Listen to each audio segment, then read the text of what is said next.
Kozel Lejek.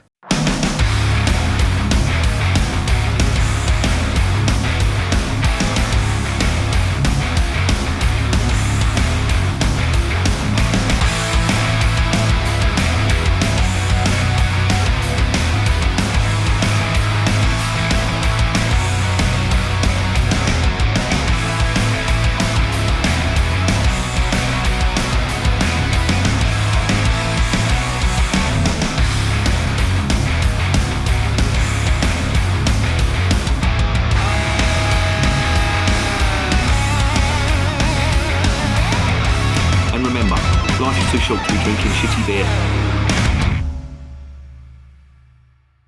Welcome to another edition of Bands, Bikes and Booze Reviews. There was a revelation the other day, and that revelation was they started doing this stuff around the corner in Skunk Central. What is this stuff? This is a Czech beer, and it's a genuine Czech beer, Kozel. Now, they are owned by Asahi, but they do some decent beers, and I've reviewed the dark beer that they do, which is a really popular beer. I reviewed that on the channel, and that got quite a high mark. It was quite nice. Dark lager, Czech dark lager, really nice. I was quite impressed with that. But I went round the corner the other day to Skunk Central, and the fella in there, Vaz, lovely fella, real nice bloke. He was saying that, yeah, we've got some new beers in and all that, and I was going in there just to get me Pivovar, my fridge filler. And I saw some of this stuff, and I saw the name Kozel, and I thought, I'm fucking having some of this. Because normally all they do is the Lithuanian stuff, a couple of Latvian beers. They do the Romanian fucking nonsense, and they do that utter fucking piss that is the Bulgarian Kamienica. Jesus Christ, watch that review of that. That was one of the worst fucking beers I have ever tasted. But among the dog shit, there was a fucking diamond, and it looks like this stuff. Now, I'm not going to lie to you. I did buy 4 cans of this. Now, my sense of smell and taste is gradually coming back, and this was cheaper than the Pivovar, believe it or not. So I thought, you know what, I'm going to give that a go. I'll tell you now, it's not as good as the Pivovar. I think the Pivovar is a little bit more flavoursome, but this is not bad at all. And out of all the other beers that they've got in there, certainly the lighter coloured beers, the lagers and the pilsners and the you know, that type of beer, this is a good one. Not, as I say, not as good as the Pivovar. The Pivovar is a little bit more expensive, but who was it? Used to do that advertising, reassuringly expensive marketing. I tell you what, reassuringly expensive. That's an absolute load of fucking dog shit. It's basically just trying to justify a fucking high price hike. But in this context, Pivovar being a bit more expensive is a good thing, because I do think it is a better beer. So I'm going to get that out of the way now. I'm not going to do a back-to-back comparison with them, because again, I do think the Pivovar is a better beer. There is no point. I'm going into that thinking Pivovar is going to be better, and it probably will end up. So it's completely pointless exercise. When I do these comparison videos, it's because I really want to compare the two, because I can't make a decision in my head without doing it back-to-back. So that's cleared that up. Let's get on to this stuff. Right, now I don't know what this is called. They've called it Lejek, right? Which I think that's how it's pronounced. Please correct me if I'm wrong, if there's any Czech subscribers out there. That translates to something like sunbed or deck chair, which I don't think is right. There's a few things going on here. That Vigraj, I think that's how it's pronounced. Vigraj, maybe not. Or Vigray, I think it would be. That means winner. So it basically means there's a competition on here, and you can win. What the fuck is that? You can win 12 bikes. Is that electric bikes? Yeah, you can win. There's 12 electric bikes. Fuck that. You're a massive bellend if you ride a push bike. No offence. I'm joking. Not for me. I'm not really. To be honest, I'll be perfectly honest with you. I'm fine on 2 wheels. I just feel a little bit unsafe on a push bike. Where you've got a bike, you can use that speed to your advantage to get out of some tricky situations. When you're on a push bike, you don't have that luxury. So you can win an electric bike. Not for me. If I won it, I'd probably stick it on eBay or swap it for a guitar. Or you can win 5,000. Is it 5,000 pints of this stuff? Fucking hell! What a way to go. I'll probably do that in one night. No, I wouldn't. What is that? I think that's, you can win 5,000 fucking beers. This is actually brewed in Poland. I'm just looking on the back. That would explain why I can't get the translation correct. Now, I'm not going to lie to you. I do use Google Translate because I don't want to come across as an absolute fucking moron when it comes to these pronunciations. I see some beer reviewers, no names mentioned, but they live in Essex, and they absolutely butcher the fucking pronunciations. Now, I'll freely admit, I am not the greatest on the old pronunciation, but I do try to make an effort with, you know, the subtleties of different languages, especially German, Belgian, or Flemish, I should say, French and Czech. But this one, I was having trouble with the pronunciations because, the translations, because I think this is all in Polish. So, yeah, I probably should have translated it all to Polish, but I was not to know. And I've just seen there's a Polish website on there, and it says Kozel.pl. So I'm assuming this is all in Polish. And I do remember I worked with a Polish fellow once, and we was discussing etymology and languages and stuff like that. And he was saying that obviously Polish is a Slavic language, and I said, well, you should be able to understand, like they call them Romance languages, like Italy, Spain, Romania, believe it or not, is in the same bracket. They all share a lot of common words. Same as Slavic as well. They share a lot of common words. English doesn't really have that because English is a sort of composite language. It's got elements of French. It's got elements of German. It's got elements of Old Norse. So there's no other language like it in the world. It's a complete hodgepodge of languages. But Slavic, they do share certain words. And I remember him saying to me about the Czech language. He said it sounds like, if you hear somebody speaking Czech, it sounds like a drunk Polish fella. So they're very similar. It just, you know, I suppose it's like English and maybe, I don't know, Geordie or something. I'm sorry, any Geordies out there, but you know where I'm coming from. But yeah, this is a Czech beer. I've reviewed some on the channel. There's a little bit of a history, an in-depth history on the other review. If you want to look it up, I'll quickly go into it. It's the real foundation of this brewery is 1874. By the way, that's Percy down there. I don't know what the fuck he's doing. Yeah, I'll come on. Have a little bit of a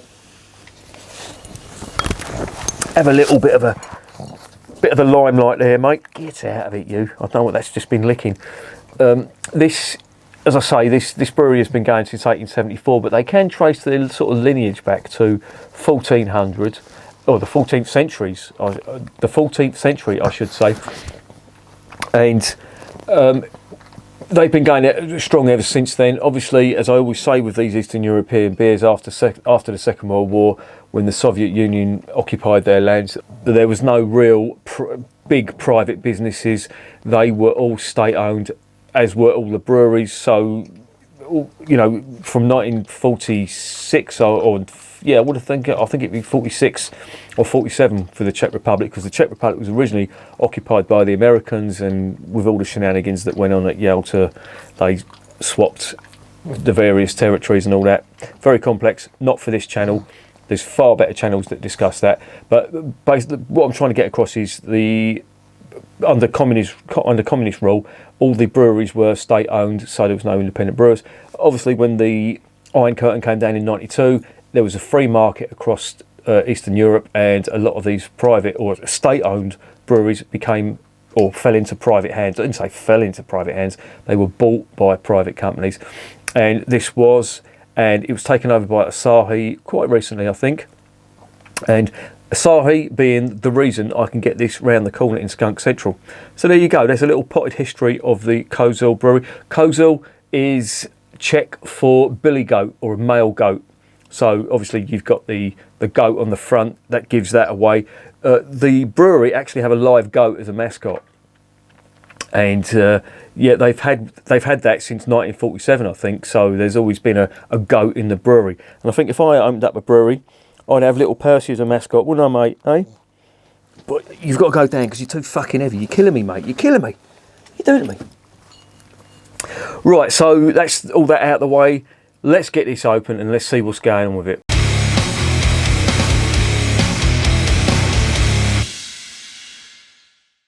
Right, before I do, let's give you a quick rundown on here.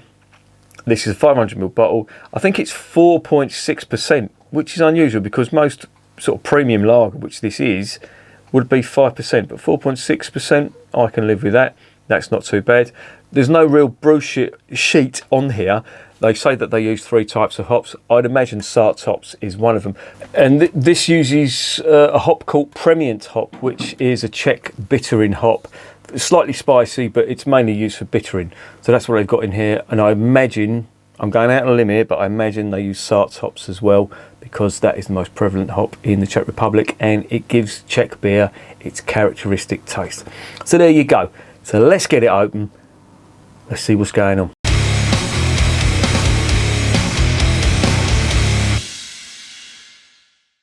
Right, can't wait to try this, because as I say, on the last few videos I've had COVID and I haven't really been, well, I've been drinking beer, but I can't really taste anything. But my smell and my taste have gradually come back.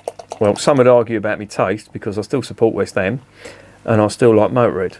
So make of that what you will. There you go, there it is in the glass. Very light, dirty glass, so please ignore that. What are we getting on the nose? Citrusy, lemon citrus, a little bit grainy. And this is the first time I've really analysed this beer, and I have had, I would say I've had about 4 or 5 cans of this. This is the first time I've really been able to sort of smell what's going on. And it's a little bit insipid, the aromas, and don't get me wrong, my sense of smell has come back. I've just reviewed the Hogsback and Old Hooky English ales, and I was getting all the flavours, all the aromas from them, so it's definitely back. But this is slightly insipid. But there is a little bit of hot bitterness on that, a little bit of hot spiciness on there, which again, when I mentioned the Sart's hops, that's the characteristic of it. But don't forget, this is not a Pilsner, this is a lager, so you're not going to get huge amounts of hop character on there. So I think that's probably, yeah, just sort of grainy, a little bit grainy, and a little bit sort of bitter, peppery Sart's hops on there. But not too bad. I've smelt worse, believe me. Let's get it down the hatch.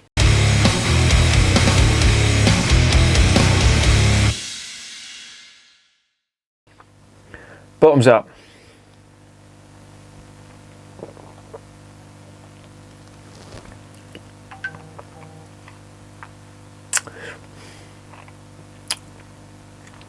And that is pleasant. That is pleasant. That's sweeter. Now I've got my sense of taste back. I'm getting quite a bit of sweetness on that, but it's not horrible glucose syrup, brewing sugar sweetness type. It does tend to be from the malt. Now, I imagine there is some kind of sweetener in there, but it's not overpowering as well. The malt does take a bit of a front seat in this, and it's quite nice. And the finish on it as well is quite bready. I wouldn't say it's up there, you know, it's not Bavarian liquid bread, not that type of thing, but it's quite pleasant.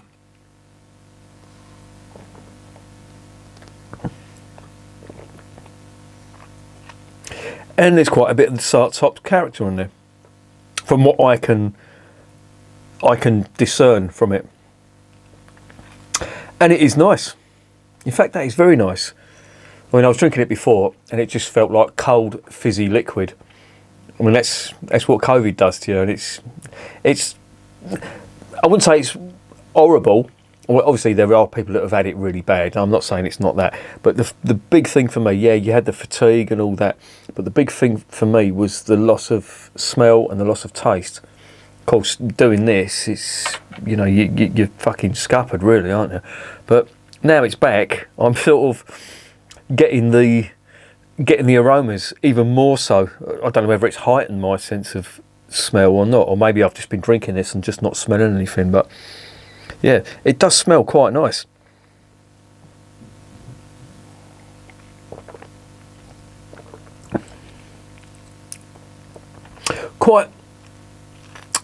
Quite pleasant. Definitely a lager. Definitely a premium lager. There is a little bit of sweetness on there. And do you know what? There's a beer that it's putting me in mind of, and it's from the Einzieler Brewery from Germany. They did one. Have I still got the bottle? No, I haven't, unfortunately. Bollocks. But they do one called the Burmish, which is basically a bohemian lager. And it does remind me of that. And I think the reason they're doing, or the reason they're calling it that, is because they're using the Sarts hops. I don't know whether they use that Premiant hop, the Czech Premiant hop, which is the bittering hop, which gives it a little bit of spice. I would have thought they would have used more of that on the, or that would have come through more on a Pilsner. But this is nice. It's very much in the style of Pivovar. And when I said at the start of this video that I wasn't going to do a back-to-back one of them, maybe I should, because this is really tasting nice. And the reason I said I'm not going to do a back-to-back is because obviously I was drinking this when I had COVID and I didn't have all my senses back. But drinking it now, this is not a bad fucking beer.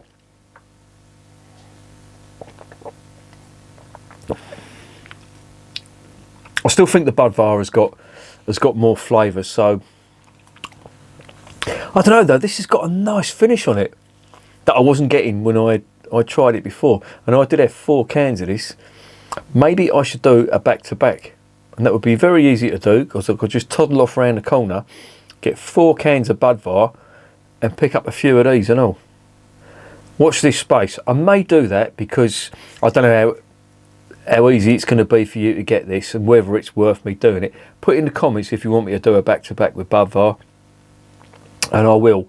But again, I would only do this if people have seen this before and they can get it relatively easy, because there is very little point in me doing these back-to-back videos. Well, I'm saying that. I've just done the Hook Norton and the Hogsback Tea, which is a very local. Are you local? Beer to Surrey, so I'm not sure whether any of the northern viewers were going to get that. But if you do, put a few comments in and I shall make that happen. But this is quite nice. So, you know, and I did have absolutely no fucking ideas about putting this above Pivovar, but this is a really nice beer. And it's not just because it's Czech, so don't start fucking pointing the finger at me.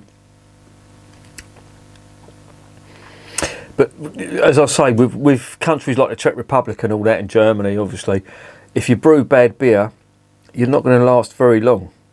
And that's not the case for a lot of other Eastern European beers. And the Eastern European beers down there, and please don't think I'm having a go at Eastern European breweries as a whole.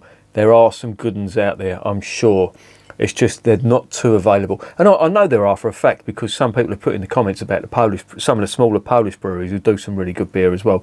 So I'm not writing off Eastern European beers, you know, aside from the Czech Republic, which are fucking, you know, up there at the top of the tree in my opinion, certainly when it comes to Pilsners. But but the other ones, you know, like from Latvia and Lithuania and all that, and as I said before with them, if I can get them in the corner shop, they're going to be macro brewed, and they're not going to be great. And I'm not going to judge a country on macro brewed beer unless you're France, because you've got no excuse. Anyway, rant over. This is going down very nicely indeed, I have to say. And that's one thing I did know. Even when I had COVID, these were going down very fucking nicely indeed. It wasn't... There's no nasties in it. I'll put it that way. I will put that on the table now. There are some very nice flavours coming out of this, and there is nothing untoward about that at all. No nasty niffs, no nasty flavours. And it's really nice. I do like this.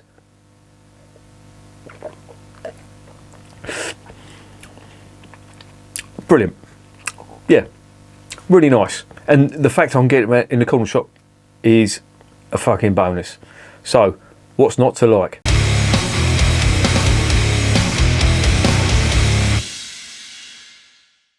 So what's the verdict on Kozel? I'm going to call it Ležák, but Ležák obviously translates to sunbed. I'm sure that's not the fucking name of it. Kozel obviously means goat, billy goat or male goat, but Ležák. If there's any, please, if there's any Czech subscribers or Czech viewers, please enlighten me on this, because personally I think this is brewed for the Polish market.